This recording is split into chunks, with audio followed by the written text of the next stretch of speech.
Hello and welcome to our show, What's Your Story? And today we have a fabulous guest, an author by the name of Joan Peck. And so, Joan, what is your story? Which story do you mean? Which right? story? I always forget. You've got about 1,000,000 of them. Joan is a pretty prolific writer. She writes amazing stories, and I've read, well, I haven't read one of the ones you brought here today, because it's the last one in a series that you've done, and I've read the first 5, so I'm really excited waiting for the sixth book, right? Yeah. So I want to ask you how you got started writing in the first place, especially the mystery series that you've been doing, because I know you did self-help writing before, and so just tell us all about you. Okay, that's fun to get the stage here. I like it. Anyhow, I started the mystery stories because, first of all, I didn't think I could do it. I wasn't sure I could, because once you're writing with nonfiction, to switch to fiction is different. And I struggled a little in the beginning, I will tell you. But how I actually started was I went to a seminar. And as fate would have it, a friend of mine was supposed to go, couldn't make it, called me at the last minute, would you like to go? And I said, well, sure, I would love to. Because a gentleman from California was going to be there as one of the speakers, and he wanted to find out which of the stories that were written could be made into a movie. So he had all of us who were thinking of that come up front in front of everybody and tell them what our story would be about. Well, I was too shy to do it.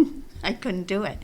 And as fate would have it again, he was at my table at lunch. And so afterwards, I said to him, could I pitch my story to you? And he said, sure, go ahead.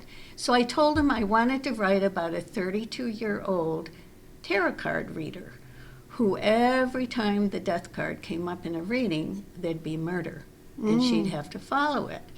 Her grandmother's spirit would come in and give her advice and love, and she would also have her dog be a character in the book. And of course, you as my friend know my dog, Sweet Pea, and she is in the book, and she is funny. Everyone who reads the book that knows her says she's the whole book, really. So that's how I got started in it. And and once you begin to write the story, everything takes over. So you're just there along for the ride. You know? I just find that amazing because, as you know, I've written a lot of self-help. I just can't figure out how to do what you do. I mean, because I don't know how you create these characters. It's amazing. They're like real people. I mean, I read the book and they're real people. You've got descriptions of them. You've got their personalities. It's just their friends, their life. It's all there. And I just and look how many you've written in the last few years. You've written about 7 or 8 books. You just knock these things out, and they're amazing. Well, thanks, Judy. I appreciate that. But the characters really develop themselves. And that's, when I say I'm along for the ride, it does happen that way. They pop in, different characters pop in, and they become part of the story. And I write as if I see it. So I write it for movies. And I really was hoping that I would be one of these writers who would have my books in movies, made into movies. I think you will. So, I believe when the right person discovers your books, they're going to be movies, because your books are incredible. Well, and I love your characters. I can identify with some of them. Yeah, great. Thank you. Yes, I'm hoping so too. I mean, as my son would say, miracles happen every day. So. Are you a bit interested in the paranormal? Because I found that in some of your books, I get a feeling of paranormal. Well, to be honest, as a kid, I had a near-death experience. And so as a very young child, I was probably about 8 maybe, and I knew that there was more than what there is, what you can see and do. And so throughout the years, I went to different card readers, became involved in different spiritual groups, and that expanded my whole belief in it. And so I think the fun part of it for me is to know that when somebody passes, and that's with my son certainly, that happened, we get to talk to them and we get to realize they're right with us. Yes. You know, and I feel sorry for people who are, as they get older, they feel that they're so alone because they're never alone. But you have to be able to recognize that. And whatever. So. Well, you have this one book. This is an incredible book. It's called Prime Threat, Shattering the Power of Addiction. Can you see that? Yeah, there we go. Yes. There you go. But this book was written with your son. Now, when we say written with your son had already passed. He was on the other side. Right. And so tell us a little bit about this book and how that came about and how you communicated with your son to write this book. That was, it took several years to do that.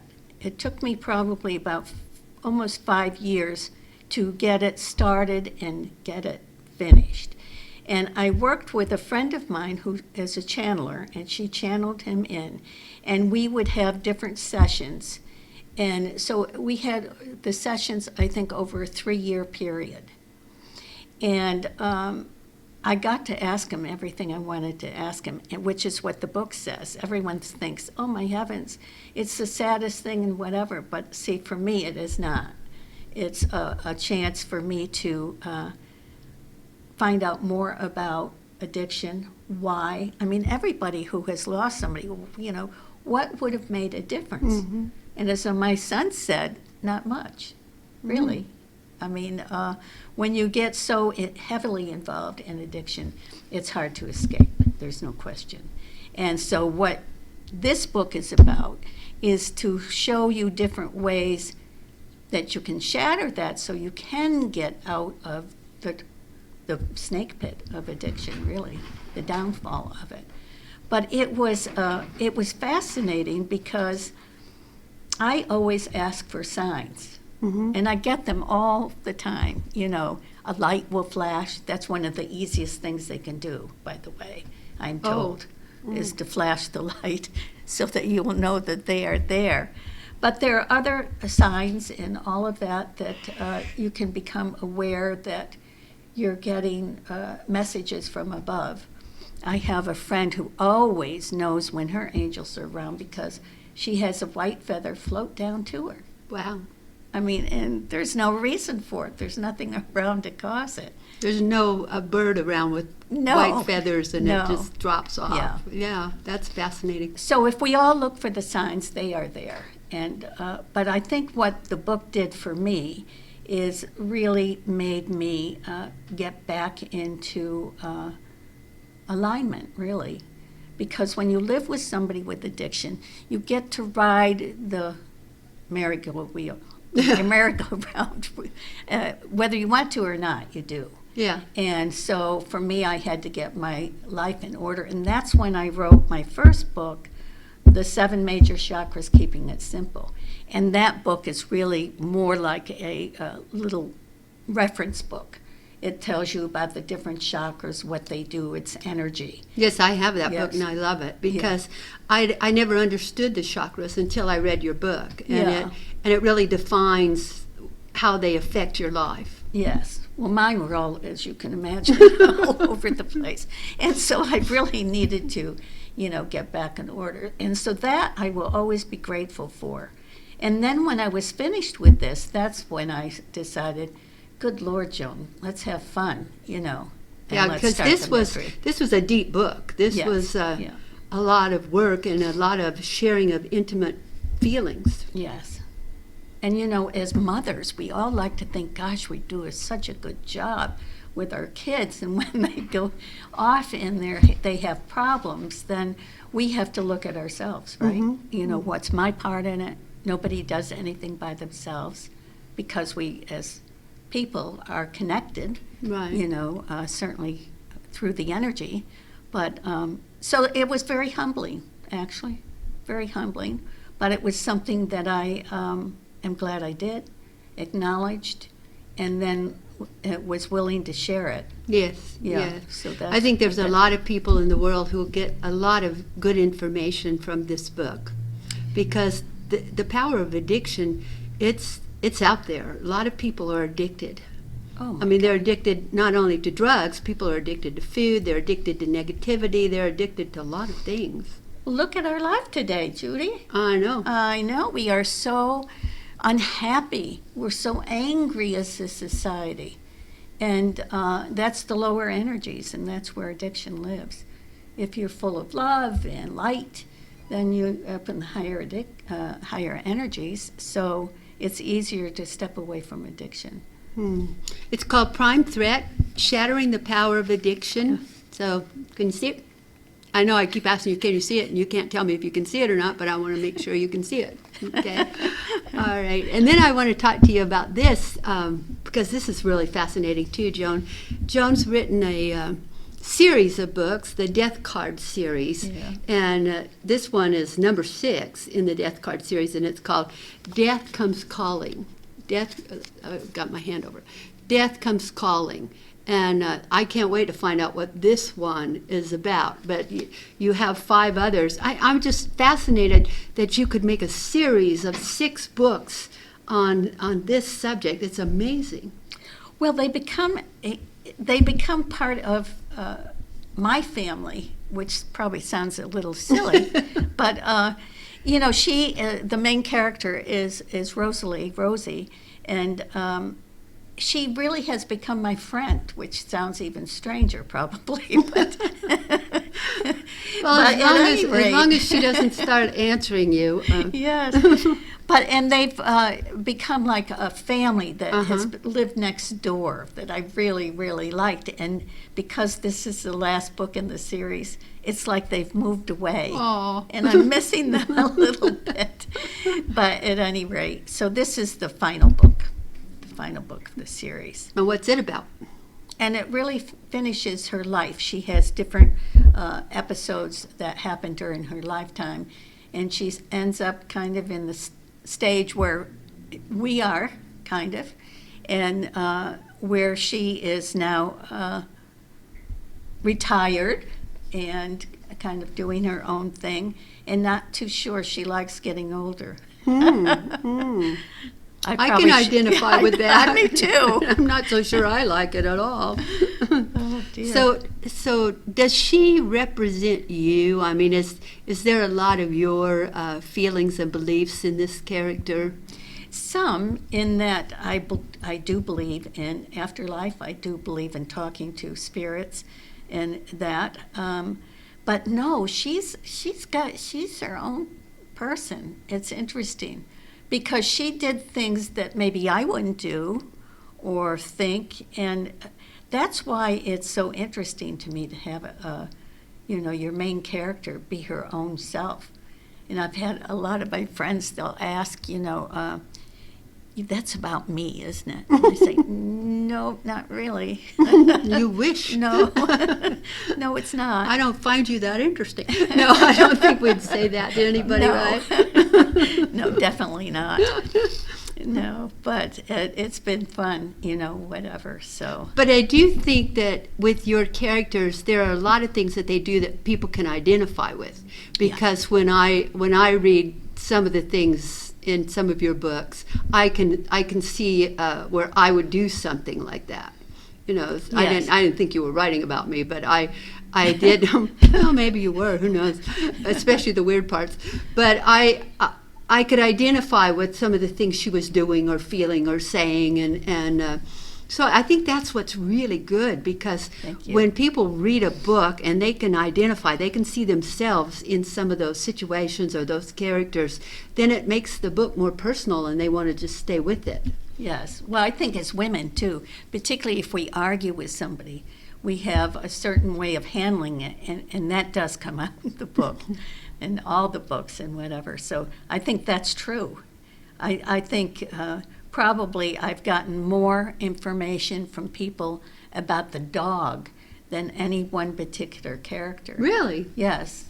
because I mean, I love your dog. I've I know even you do. painted your dog. I know. Your dog is difficult to paint. That dog and I had quite a time. I think it took me 3 years to get that picture done, and then it didn't turn out to look like the dog because it got so many colors on it. But the dog is colorful. Yeah, and I had somebody walk into the house and they said, "Oh, that's Sweet Pea." Well, at least they Yes. identified. And Okay, he- good. And he All didn't right. really know Sweet Pea, so that's Yeah, but yeah, the dog is a good character, and Sweet Pea is a character. So. She is a character in real life, and so people who have dogs or love dogs enjoy her Yeah. personality. Yeah.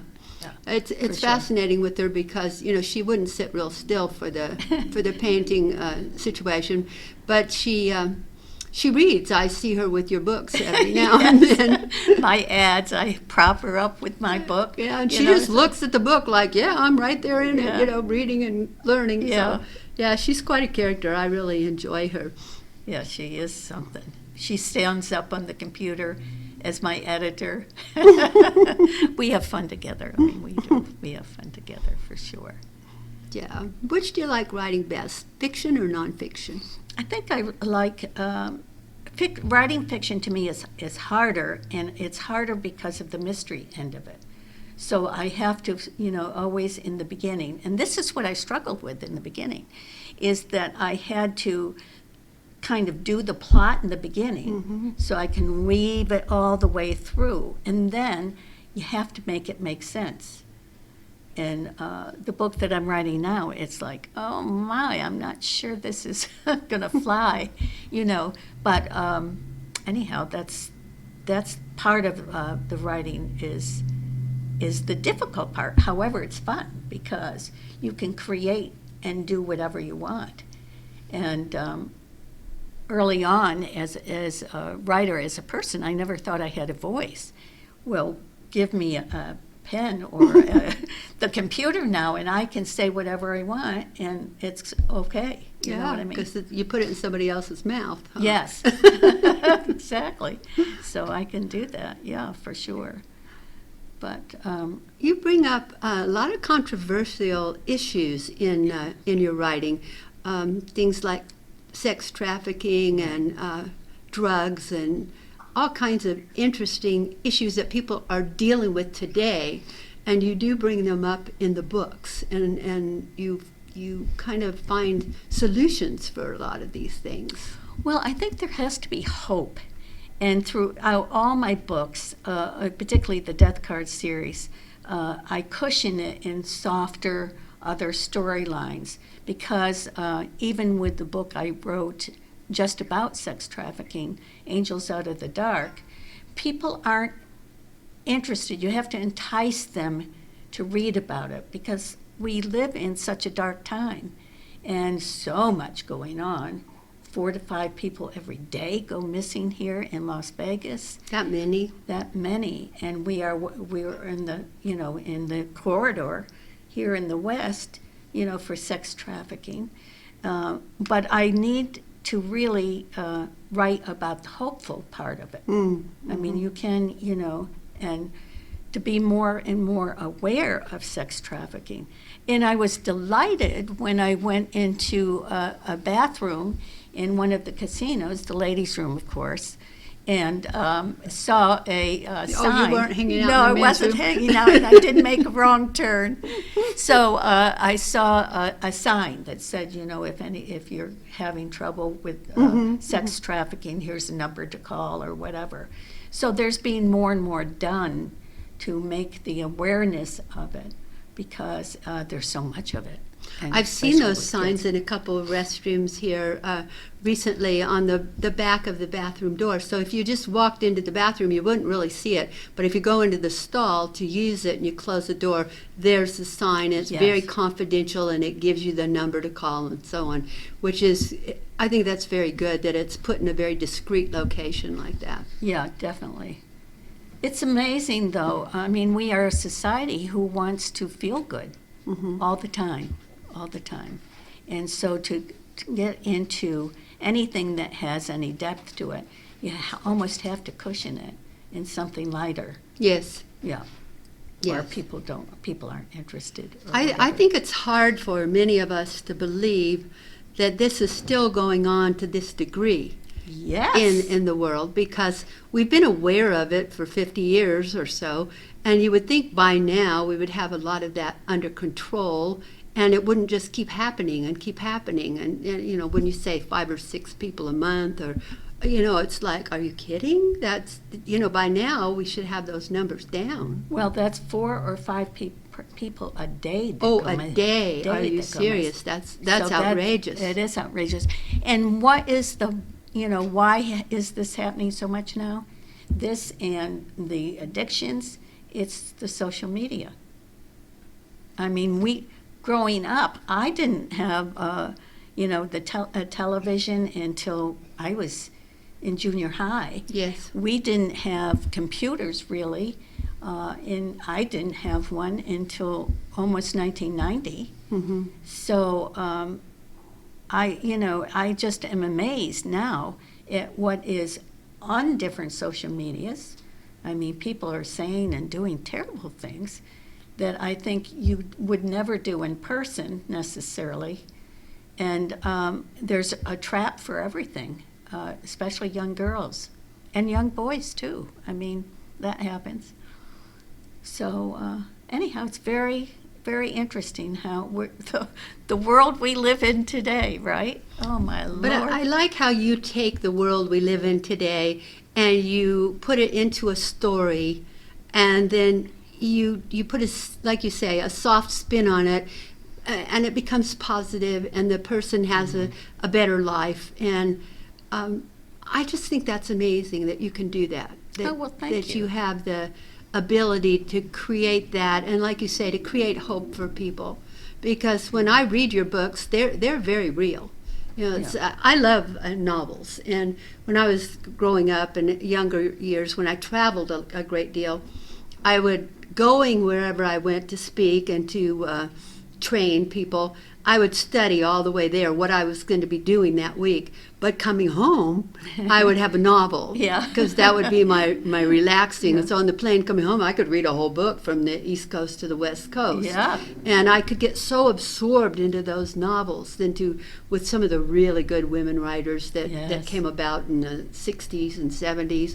And I'd get so absorbed. And you're like that. Your books are the kind that you just get into it and you don't want to put it down. With a couple of your books, I've gotten the book, started it one day, and didn't put it down until I finished it the next day, 24, 48 hours later, Yeah, because that's your stories are so compelling. Well, somebody told me when I was writing, don't allow anyone to put your book down. In other words, just keep writing, telling the story. So now I use that as my tagline. I write books you can't put down. So, and I don't remember who told me that, but I'm forever grateful. Yeah. Well, you can't put them down. They're really, really so good. That's good. Yeah. I wondered when I saw that tagline on one of your Facebook post that said, Yes. I write books you can't put down. And I thought, good for you, Joan. That's confidence. Yes, talking about confidence, that brings me back to when I met you, remember? It's been a while. It's been quite a while, and that was one of my things with one of your programs, building your confidence and whatever, and you helped me with that. Oh, For thank sure, you. for Thank sure. you. I think the first time I remember meeting you was at the art gallery when I was doing an art show and you were there, you were attending, and you said to me, you don't know this, but you're my mentor. Oh, yes. And I was Yes. like, you're right, I don't know that, but I'm glad. No, you And- looked very surprised. And then we became great friends Yes, after that. yes. Yeah. But it was fun because you looked very surprised. I was. Yes. Oh, okay. Yes, no, you were. I thought if she can do it, maybe I can too. So Yeah. that was my whole thing. Well, So, you can, and you've done so much more. You've done so much more. So what's next for you? well, I'm writing a book called The Waiting Room, and it's about 3 women who meet in the waiting room of a doctor's office, and they become lifelong friends. And so, and they, of course, there's a mystery, there's a death, and all of that. and I have not decided how to end it yet, which is interesting. I am what you call a pantser writer. I write by the seat of my pants. A pantser writer. I pantser. like that. I like that. That's an interesting concept, because how many times have we met people in the waiting room at a doctor's office? Yes. Yes. Yes. But I never thought about writing a story about that. That's kind of fascinating. Yeah, it's fun. It should be fun. It should be one of my lighter books. Oh, good. Yes, because the last book I wrote was Angels Out of the Dark, and that's about the sex trafficking. Yeah, but that was an incredible book. Yeah. That was an incredible book. Yeah. Yeah. So this is going to be lighter. They're supposed to have more fun, get together for Cosmos, that sort of thing. So Cosmos. Have we had Cosmos together? I don't think no, so. but I love a Cosmos. Well, that's good to know. Cosmopolitan, Maybe yes. we should think about some Cosmos next time Yes, we have I dinner. think, yeah, we should. Yeah, we usually drink vodka. Yes, we do. That's good, We too. shouldn't be telling the audience, we right? shouldn't be telling Joan them. and I get together, we drink vodka. We don't do it that often, though. Once in a while, it's okay. And it's all right. It's okay.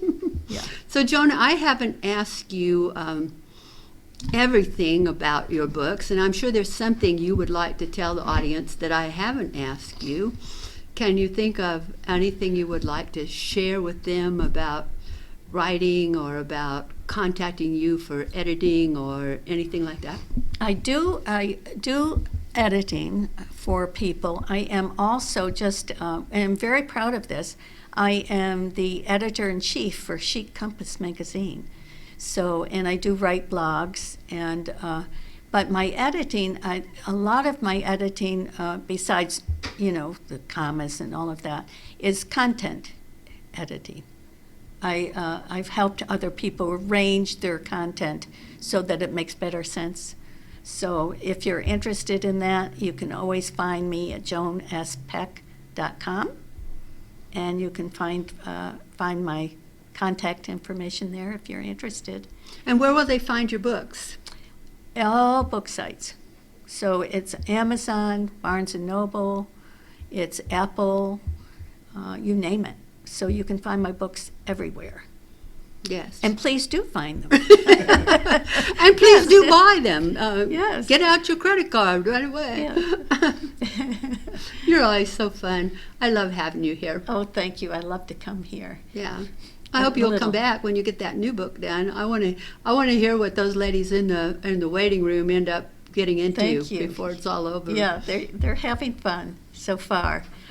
But I would love to do that. It's always a pleasure, and I just hope for anybody who's watching that they take a careful look at sex trafficking and do whatever they can to, if you see somebody in trouble, to help them out or anything, because we really need to address it and end it. We do. Yeah, we do need for to sure. address it, and we need to help it out. And I think this pandemic has been good in so many ways of people getting closer to other people and helping other people. Yes. I've seen a lot of kindness come as a result Yes. of what's been going on in the world.